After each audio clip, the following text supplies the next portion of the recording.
How did me asking for a break to experience more men end with a deputy handing me papers in a courthouse hallway while my husband stood 10 feet away with my rival? I kept saying it was just a break, not the end. Then the judge's clerk called our names, and I realized my temporary freedom had a file number and a date. My name is Araminta Hale, but everyone called me Minty because it sounded light and fun. I worked in HR at an insurance company, and I knew how to speak in clean sentences that made people nod. That was my skill. I could take any messy feeling and wrap it like a gift. That night in our kitchen, I decided I would use that skill on my own marriage. Evan stood near the sink washing Noah's lunchbox. Noah was 7 and always forgot his water bottle. Evan kept talking about routines like they were laws of nature. I watched him rinse the little plastic lid like it was the most important task in the world, and I felt trapped by how normal it looked. I told him I wanted a break. He asked what I meant by break. He said he needed clear words. He said we had a child and we could not play games.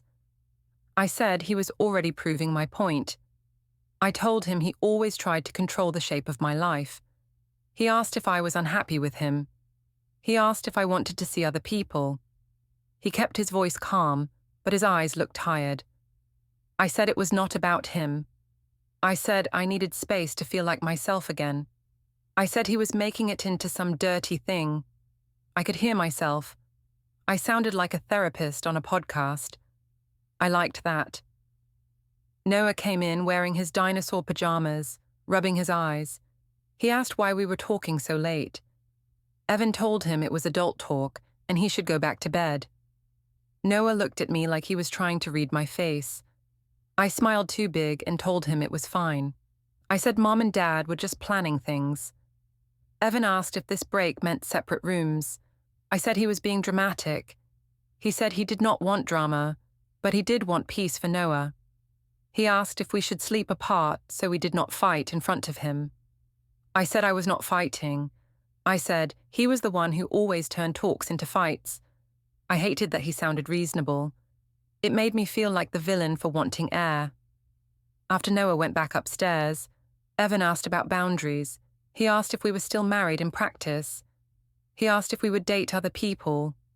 He asked if we would tell family. He asked what I expected from him. I told him it was simple.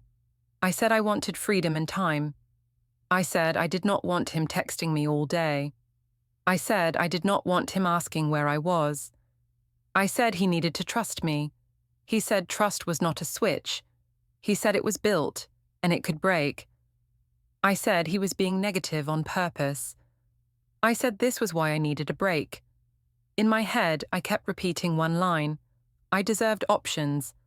I had been good for years. I had been a wife and a mum and a worker and a host and a planner. Nobody handed me a medal. People just expected more. If a man wanted variety, people laughed and called it normal. If I wanted it, they called it selfish. I told myself I was correcting a bias. The next morning, I met my sister Kayla at a coffee shop near her apartment. She arrived in leggings and a big coat, phone already in her hand. She asked what happened, and I told her I asked for a break. I said Evan acted like I was asking for a crime. Kayla said Evan always gave strict energy. She said he liked rules and schedules because he was scared of losing control. She said I should not let him box me in. She said a break was a break, and Evan did not get to define it. I told her Evan asked too many questions. I said he wanted a list, and a contract like this was work. Kayla laughed and said I should make it fun. She said I should post about choosing myself. She said people would support me if I owned it. I liked that idea more than I should have. Kayla asked if I had someone in mind. I said not exactly. I said I just wanted to feel wanted again. Kayla said that sounded healthy. She said I was young, and I deserved to explore. She said Evan would come running when he saw other men looked at me. That was the first time I pictured it clearly. Evan looking at me with fear. Evan trying to win. Evan proving he cared. I did not say that out loud, but it sat in my chest like a warm drink. I texted my mum later that day. I told her Evan and I were taking a short break to reset. I said Evan was stressed and acting cold. I said he did not listen to my feelings. I said I needed support. My mom said she understood. She said men could be stubborn. She said I should do what I needed. She said I should not let Evan guilt me. She said she would talk to him if she had to. I felt safe after that. I felt covered. When I came home, Evan was quiet. He asked how my day was. His tone was polite, like he was speaking to a coworker. I felt offended by how controlled he was. I wanted him to look upset so I could call him unstable. He asked what we should tell Noah. I said we did not need to tell him anything. I said it would confuse him. Evan said Noah already noticed things. He said Noah noticed when people stopped touching each other. He said Noah noticed when the air changed. I told him he was projecting. I said he was the anxious one. I said children only worry when adults make them worry. That night, Evan carried a pillow and a blanket down the hall. He did not slam doors. He did not raise his voice. He just walked past me and into the guest room. He said he would sleep there for now, so Noah could have calm mornings. He said he did not want Noah to see tension in our bedroom. He said we could talk later, when I was ready to be clear. I said he was punishing me. He said he was protecting peace. I said those were the same thing with nicer words. He did not answer. He closed the guest room door softly. I stood in the hallway and listened. I expected crying. I expected rage. I expected a loud phone call to his mom. I heard none of that. I heard a small click, like a drawer closing. Then, nothing. In the kitchen, there were 2 mugs on the counter instead of 1. Evan's was by the sink. Mine was near the coffee machine. It looked like a line on the floor between us. I told myself I did not care. I told myself I wanted space. Still, my throat felt tight.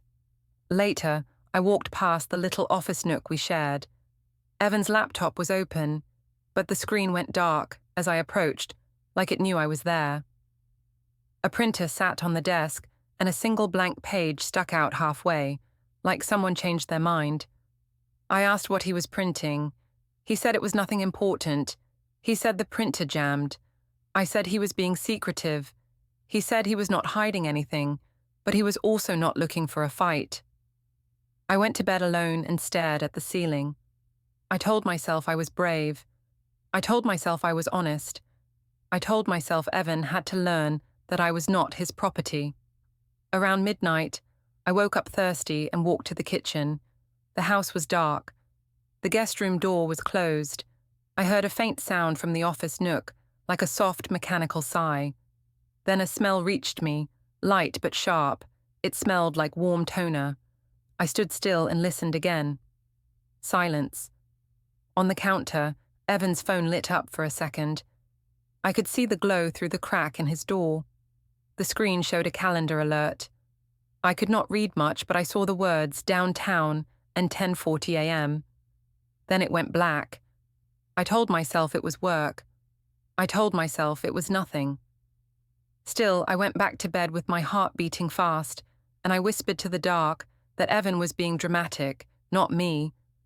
I said I was the one trying to save us. I said he was the one making it hard. I kept repeating it until it almost sounded true. By Monday, I decided the break needed a narrative. If I did not control the story, Evan would. I could already feel the way people would look at me if I said the truth in plain words. So I dressed for the office like I was going to a stage. I wore a fitted blazer and lipstick I usually saved for interviews. I told myself it was confidence. Really, it was armor.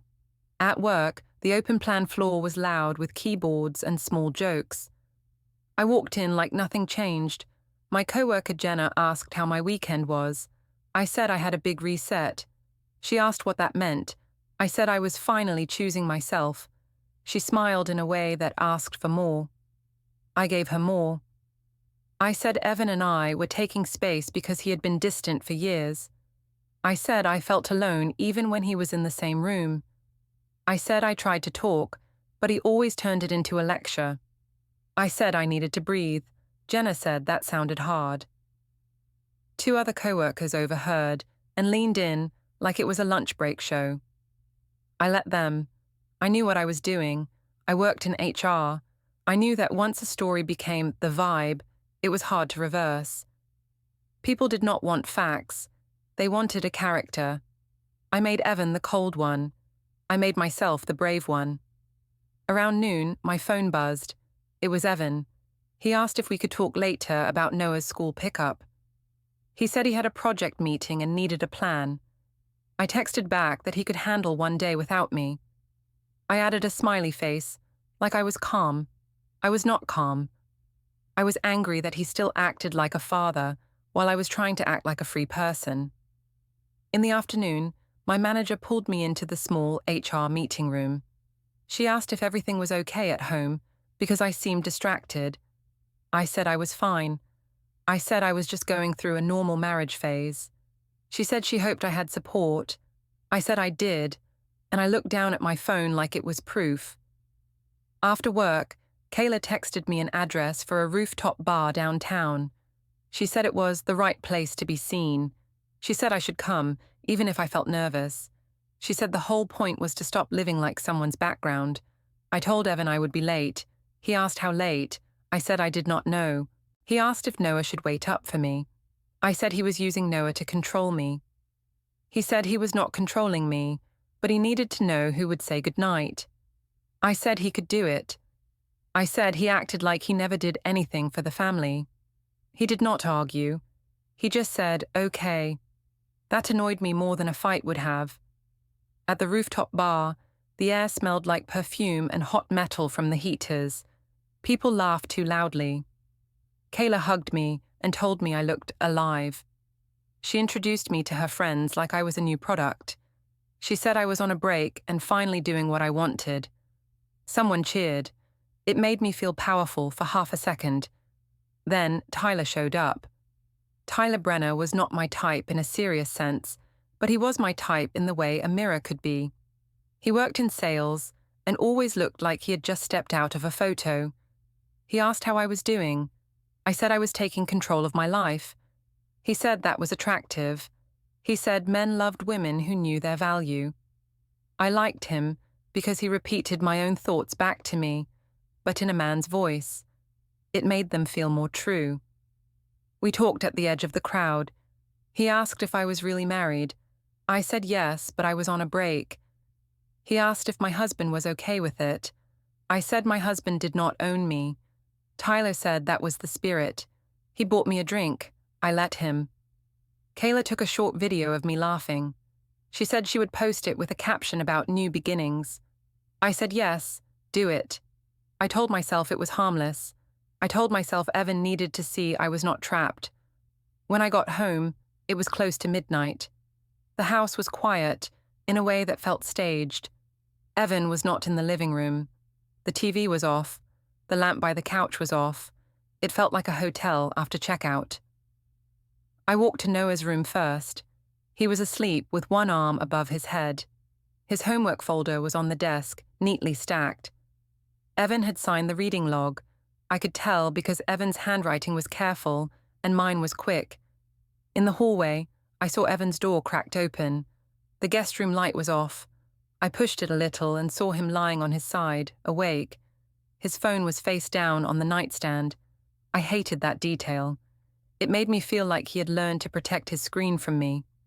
He asked if I had fun. I said yes. He asked where I went. I said he did not need to know. He said he needed to know for safety. I said that was fake concern. I said he was just fishing. He sat up a little and said he did not want to fight. He said he wanted agreements. He said our break could not be random. He asked again what rules I wanted. He asked if I was seeing someone. I laughed like it was silly. I said he was paranoid. I said he was making up stories. I said I had friends and a life. I said he should try having one too. He looked at me for a long second. He asked if I planned to come home late often. I said I did not plan because I was not a machine. He said Noah needed consistency. I said he was using Noah again. He told me Noah had asked why Dad slept in the guest room. He said Noah asked if Mom was mad at Dad. I said Evan should not tell me that. I said he was trying to make me feel guilty. He said he was not trying to make me feel anything. He said he was telling me what our child said. I said Noah was sensitive because Evan was sensitive. I said kids copy their parents. I said Evan should work on his energy. Evan stood up and walked past me without touching me.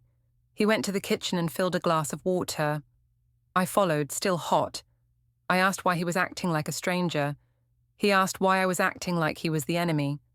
I said he was the enemy because he refused to support my needs. In the office nook, his laptop was open again.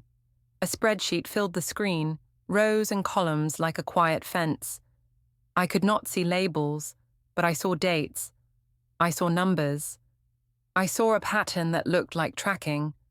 I asked what it was. He said it was just household planning. He said he was making sure bills were covered. He said he was organizing because things felt unstable. I said he was documenting me. He said he was documenting reality. I said those were the same thing when you wanted to punish someone. He did not raise his voice. He just clicked the trackpad and the spreadsheet disappeared. The screen showed a simple folder list. I caught one name before he closed it: utilities. Another one: household. Then the screen went dark. I wanted to snatch the laptop. I wanted to force him to react. Instead, I did what I always did. I made myself the victim. I told him I felt judged in my own home. I told him his silence was cruelty. I told him he was trying to scare me with spreadsheets and secret folders. I said he was turning our marriage into a case file. He said, very calmly, that I was turning it into a performance. That line landed in my chest like a slap. I told myself he was gaslighting me. I told myself he was flipping it on me. I told myself I was the honest one. Then, late into the night, I heard it again from down the hall. A low, steady sound, like a machine chewing paper, a shredder hum. I stood in the doorway and listened until it stopped, and I hated how small I felt in my own house. Saturday came fast, and I decided the break needed a celebration. That was how I sold it to myself. I said it was my cousin's birthday dinner, and everyone would be there anyway. I said it would be normal, but I also knew what I wanted. Witnesses. I wanted a room full of people to see me smiling, and Evan sitting small. I wanted the story to feel official. I spent too long choosing an outfit. I told myself it was self-care. I also kept checking my phone, waiting for Evan to ask where I was going, waiting for him to beg. He did not beg. He only texted once and asked what time I would be home, because Noah had a soccer game in the morning. I wrote back that he could handle parenting for one night. I added that he was acting like a babysitter to his own child. I knew it would sting. I wanted it to sting. Kayla picked me up and talked the whole drive. She said I should not look guilty. She said guilt was for women who accepted less. She said I should be proud. I said I was proud. I said I was done being trapped by Evan's rules. At the restaurant, the long table was already crowded. Plates clinked, phones flashed. My mum was there in a bright scarf, laughing like nothing was wrong. My dad sat at the end, quiet, looking at the menu like it was a test. My friends from work had come too, which made it feel bigger. That was the point. Tyler arrived 5 minutes after me, like it was planned. He slid into the seat beside mine without asking. He asked how my day was. I said I was finally living. He said he liked that energy. He said I deserved more than routine. Kayla grinned and leaned across the table. She told everyone I was in my reset era. Someone asked what that meant. I said Evan and I were taking space. I said it was healthy. I said it was better than staying miserable. I did not say I caused misery. I made it sound like misery happened to me. My mom nodded too fast and said sometimes women needed to find themselves. One of my coworkers said she admired my courage. I ate that word like dessert. Courage. It made my choices feel clean. The birthday toast started early. Glasses lifted. A cousin said a joke about marriage being a starter home. Everyone laughed. Kayla looked at me and raised her eyebrows like she was asking permission. I gave it with a small smile. Someone asked if Evan was coming. I said he might. I said he was sensitive lately. I said he took everything personal. I said he acted like a victim when I was the one doing the emotional work. Tyler placed his hand near mine on the table, not touching, but close enough to be seen. A friend across from me said I should not worry, because men always came back when they saw what they lost. She asked if I was dating. I said I was not dating, I was just being free. Then I added that Evan had pushed me into it by ignoring me for years. I watched faces react. Some looked shocked, but most looked interested. Interest felt like support. Halfway through the main course, the restaurant door opened and I saw Evan. He did not come toward the table. He looked around once, then walked straight to Noah's jacket that hung on a chair near the side. Noah was not there yet. Evan had come early, like a professional. He wore a simple jacket and held his keys like he was ready to leave fast. My chest tightened. It was not fear, it was anger. He was supposed to walk in hurt. He was supposed to look messy. He looked steady. Kayla noticed him and whispered that he had no right to show up and ruin the mood. She raised her phone slightly. I knew she wanted to record a reaction. I nodded without thinking. I wanted proof that he was the bad guy. I stood up and walked toward him. Tyler stayed seated, which made it look like I had a new base. People watched. I felt their eyes like warm lights. Evan asked if we could talk outside for a minute. He said he was there to pick up Noah after the dinner because he had told Patricia he would. He said Noah would be dropped off soon. His voice stayed flat. He did not ask about Tyler. That made me feel invisible. I said he was making a scene. He said he was trying to avoid a scene. He asked me to lower my voice. I said he always tried to control my tone. I said he cared more about how things looked than how I felt. He said this was a family dinner and Noah would be here. He said it was not the time for adult drama. I said he was the one bringing drama by showing up uninvited. He said he was invited by his parents, and he was also a parent. People at the table went quiet in little waves. Someone pretended to check a menu. Someone lifted a phone like they were texting, but the camera lens pointed at us. Evan asked if I could step outside with him. I said no. I said he did not get private access to me during a break. I said if he wanted to talk, he could do it here. I wanted him to feel outnumbered. He looked past me toward the table. He asked very calmly if I had been telling everyone details about our marriage. I said I could talk to my family. I said he did not own my voice. He said he was not trying to own anything. He said he just wanted Noah to have a safe, calm environment. I said he was using Noah again. He said Noah was our reality. He said he would not argue about it. Then Noah arrived with Patricia. He ran in with a small backpack and a big smile that fell when he saw us standing tense. Patricia greeted me politely and asked how I was. I said I was fine. I made my smile wide. I acted like we were just chatting. Noah asked why Dad was here. Evan said he was picking him up after dinner. Noah asked if Mum was coming home too. Evan said Mum would come later. Noah looked at me like he was waiting for me to confirm. I told him yes, later. I said Mum had plans. Patricia asked if Noah could eat a little dessert first. Evan said yes, but only if it was quick. He said Noah needed sleep. I heard how firm and gentle he sounded. It made me look careless. At that moment, I noticed Brielle near the host stand. She worked in HR circles, and she used to invite me to group workouts. She stood with a neutral face like she had just walked in by chance. When Evan stepped a little to the side, Brielle handed him a bottle of water. It was a small action, but it looked practiced.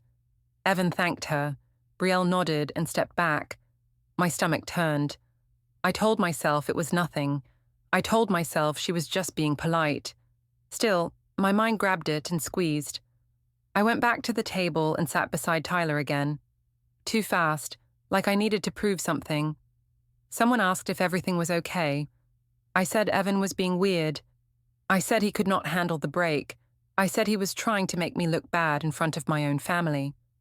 My dad cleared his throat and asked if we could keep the dinner peaceful. I said I was peaceful. I said Evan was the one who kept showing up to pressure me. My mom patted my hand and said I should ignore his moods. Noah ate a small piece of cake, while Evan stood a few steps away, watching the time. He did not drink. He did not sit at the table. He did not try to argue with anyone.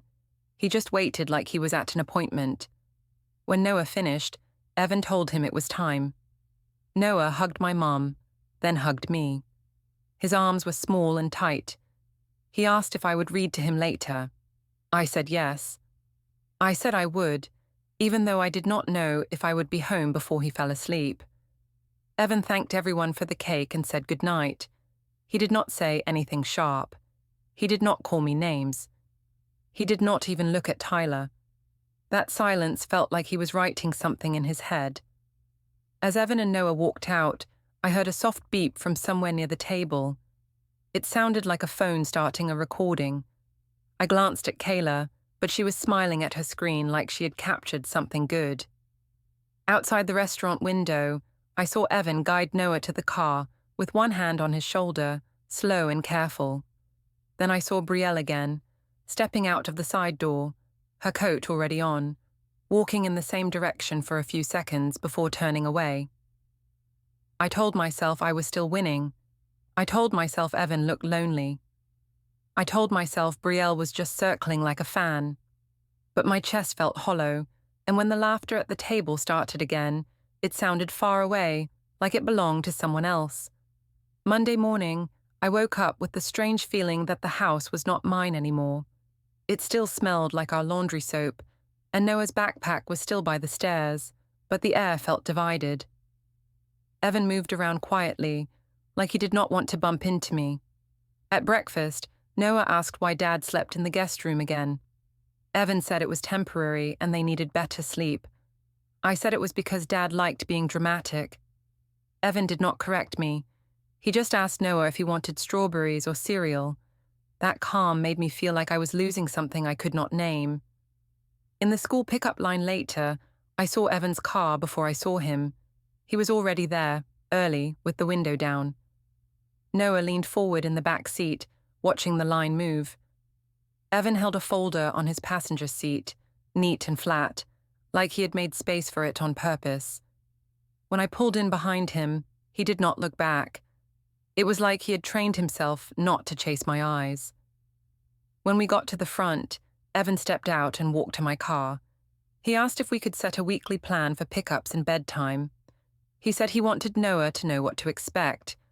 I said he was acting like I was unreliable. He said he was acting like a parent. I said I was also a parent. He said then I should want the same stability. I told him he was using stability as a weapon.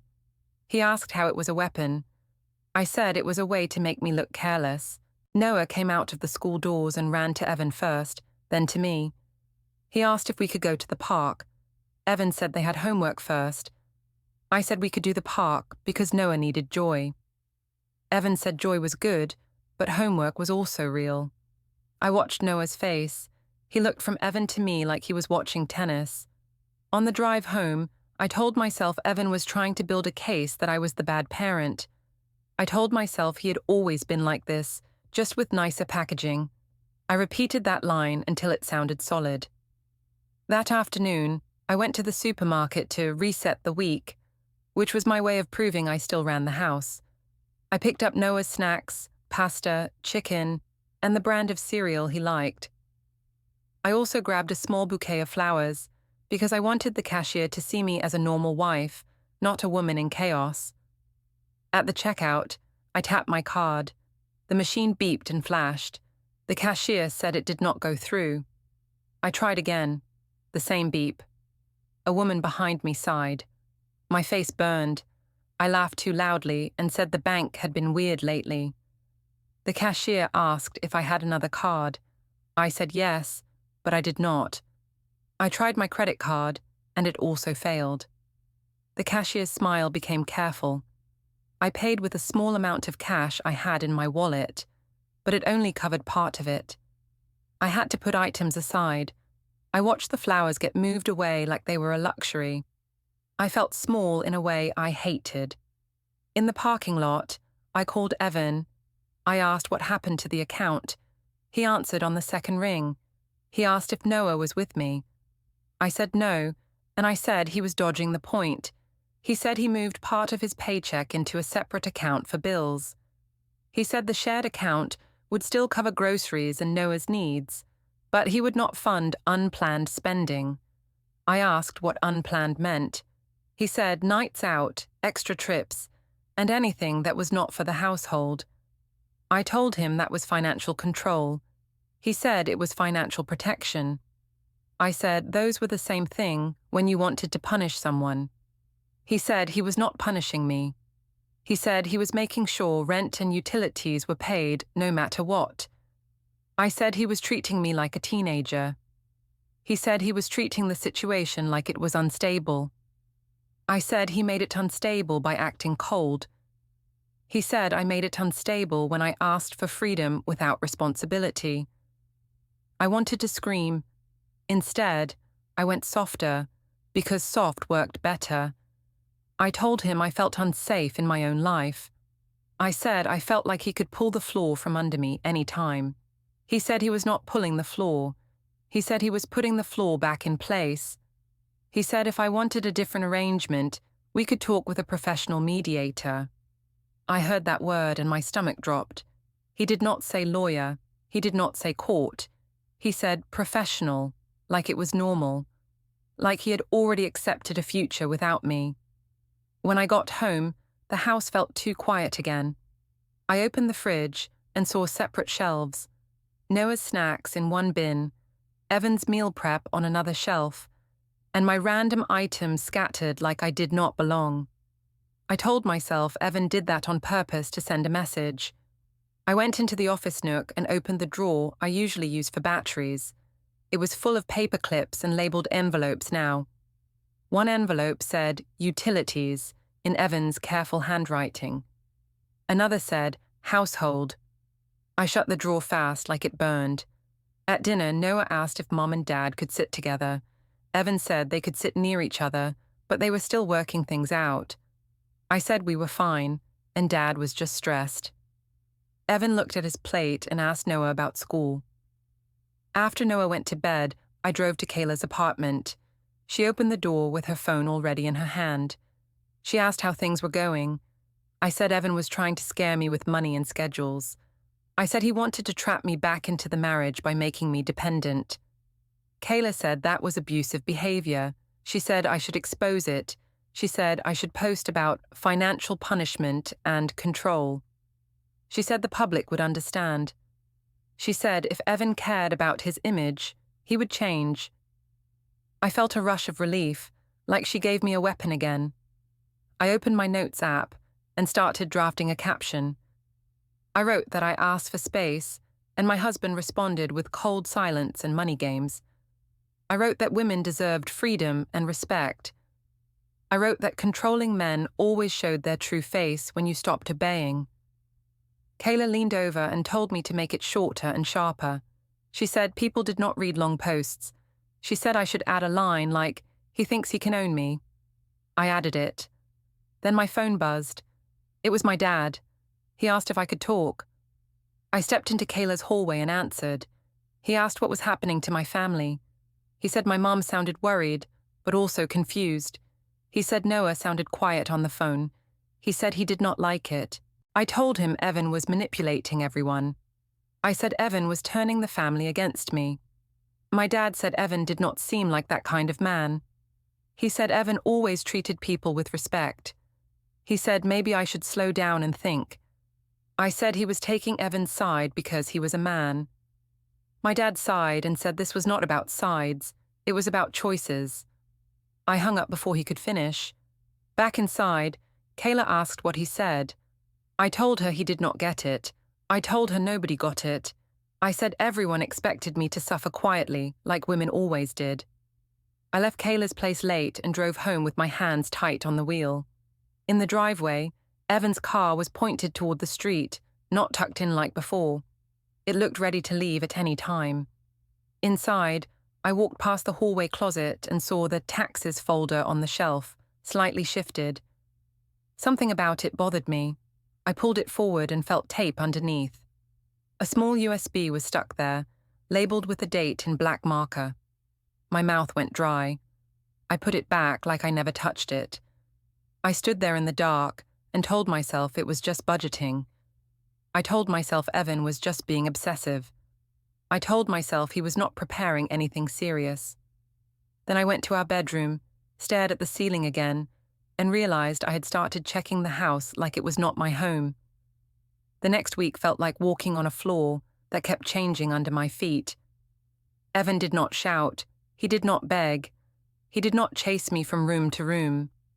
He just moved through the house like a person who already decided something. That should have made me calm. It did the opposite. On Tuesday morning, I stood in the doorway of the guest room with my arms crossed, waiting for him to notice me. He looked up from tying his shoes and asked if I needed something. His voice sounded polite again, like I was a neighbor. I asked why he was acting so cold. He said he was acting calm. I said calm was a mask. He asked if I wanted him to be loud instead. I said he was twisting my words. He asked if I could take Noah to school on Thursday because he had a morning meeting. I said he always planned things like I was his assistant.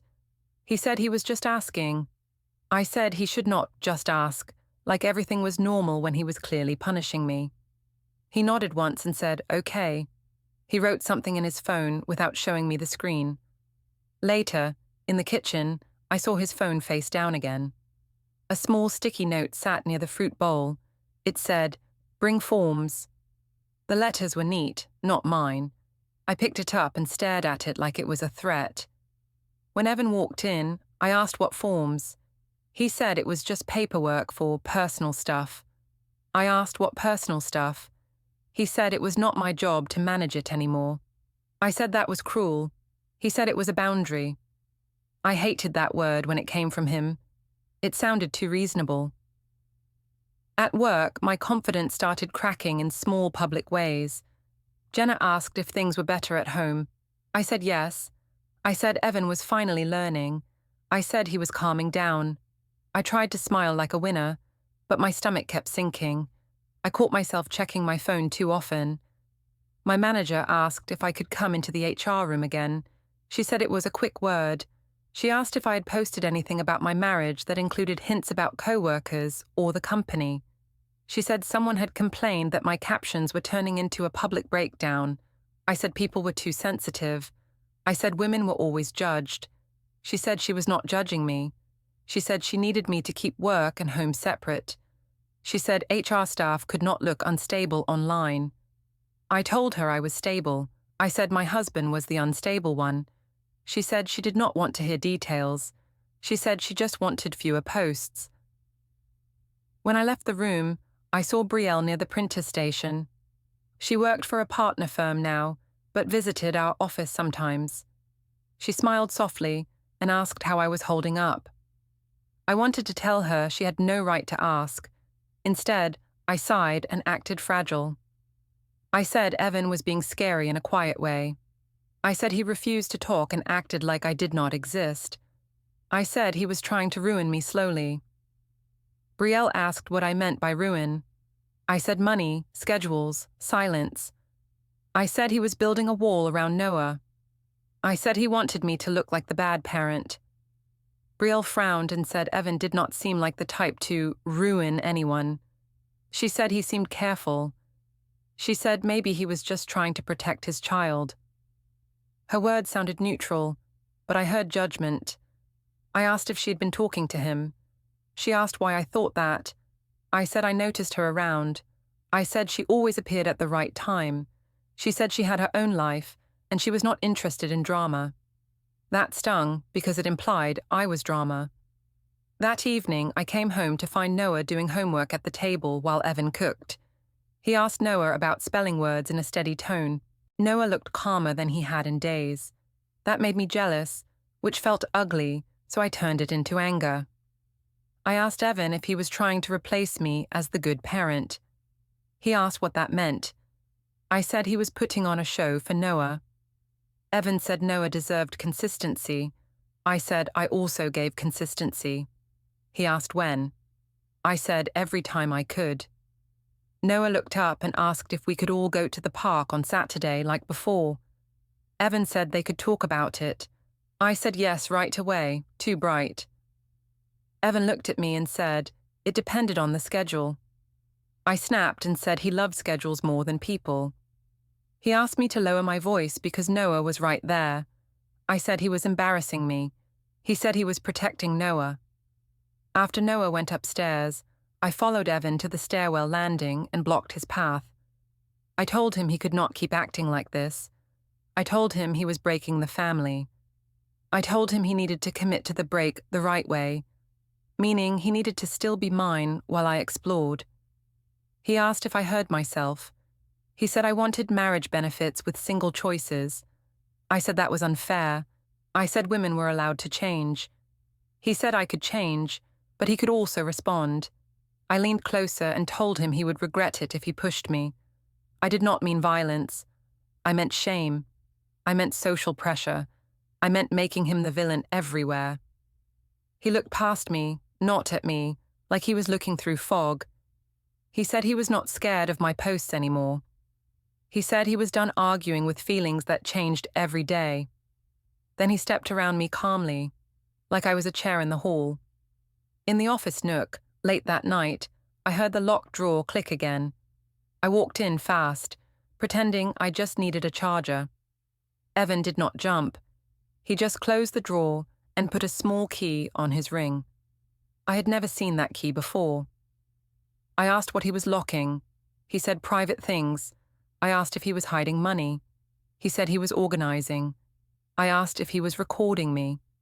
He said he was keeping track of reality. I tried a different angle. I told him I missed him. I told him I hated the distance. I told him I needed reassurance.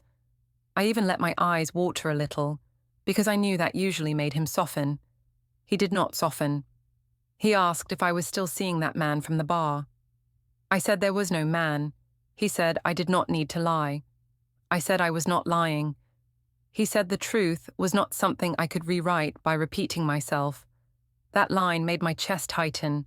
I heard my own voice from earlier days, telling people Evan was cold and controlling. I suddenly saw how it sounded if someone wrote it down and lined it up with dates. I grabbed my phone and scrolled fast through my posts. I imagined them printed, highlighted. The thought made me sick. A notification popped up. File uploaded successfully. It was not from my phone. It was from Evan's laptop across the room, screen angled away from me. He clicked it off quickly, but I saw it. I asked what he uploaded. He said it was work-related storage. I said he was lying. He said I was guessing. I asked him what he wanted. He said he wanted peace and a clear plan for Noah. I asked if he still loved me. He paused. Then he said, love was not the same as trust. I tried one last push. I asked if he was going to punish me forever for asking for a break. I said I only wanted to feel alive. I said he should want that for me if he cared. Evan took a slow breath. He looked at me fully for the first time in days. His face was calm, but his eyes looked like a door closing. He said he was going to handle it properly. He did not explain. He did not threaten. He did not raise his voice. He just said it like a final sentence, then turned off the light in the office nook and walked away, leaving me standing there with my phone in my hand like it could protect me. I walked into the courthouse lobby like I was entering someone else's mistake. I told myself Evan only wanted to scare me. I told myself I could talk him down the way I always did. A deputy stepped toward me and asked if I was Araminta Hale. I said yes, and my voice came out thin. He confirmed my date of birth and handed me a packet. He said I had been served. People nearby kept walking like I was furniture. I flipped the first page and saw my name next to Evan's. I saw words like petition and temporary orders. My hand started to shake, and I tried to laugh like it was a prank. Evan stood by a hallway bench, calm and still. He asked if I would stop reading it in the open. I said he was humiliating me on purpose. He said he was doing it properly. I said we were only on a break. He said a break was not a shield. He said I had made choices, and he had responded with facts. I asked what facts. He said dates, messages, spending, posts, and witnesses. He said he did not want a fight, and he would not have one. A clerk called our names. Evan walked forward without touching me. Inside the room, he spoke in short sentences. He said Noah needed a steady schedule. He said bills needed protection. He said the house needed clear rules. I tried to cry and said Evan was cold. I said he was punishing me for wanting to feel alive. The clerk looked at the pages and spoke like it was weather. She said the temporary orders were granted as written. She said the parenting schedule started today. She said the account limit started today. She said my move-out date was on the page. I looked up and saw Brielle in the hallway, holding Evan's coat. Evan took it, thanked her, and walked past me without